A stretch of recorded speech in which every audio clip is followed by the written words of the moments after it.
பள்ளி வேன் மோதி 5 வயது சிறுமி உயிரிழந்த துயரச் சம்பவம் பசிர் கூடாங் ஜலான் சூர்யா பண்டர் ஸ்ரீ அலாமில் உள்ள அச்சிறுமியின் வீட்டிற்கு முன் நேற்று காலை மணி 11:35 அளவில் நிகழ்ந்தது. 50 வயதுடைய அந்த வேன் ஓட்டுநரான பெண் ஒருவர் பாலர் பள்ளிக்கு சென்று வந்த அந்த சிறுமியையும் அதன் 6 வயது சகோதரனையும் அவர்களது வீட்டிற்கு முன் இறக்கிவிட்ட போது இந்த விபத்து ஏற்பட்டது.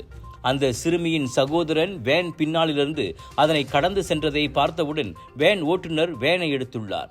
அப்போது தனது சகோதரனை பின்தொடர்ந்து அச்சிறுமியும் வேன் முன் சென்ற போது அச்சிறுமியை வேன் மோதியுள்ளது.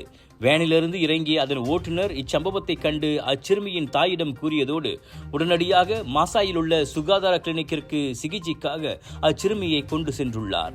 எனினும் கடுமையாக காயமடைந்த அச்சிறுமி சிகிச்சையின் போது மரணமடைந்ததாக ஸ்ரீ ஆலாம் மாவட்ட போலீஸ் தலைவர் சூப்பரிண்டென்டென்ட் முகமது சொஹைமி ஈஷாக் தெரிவித்தார்.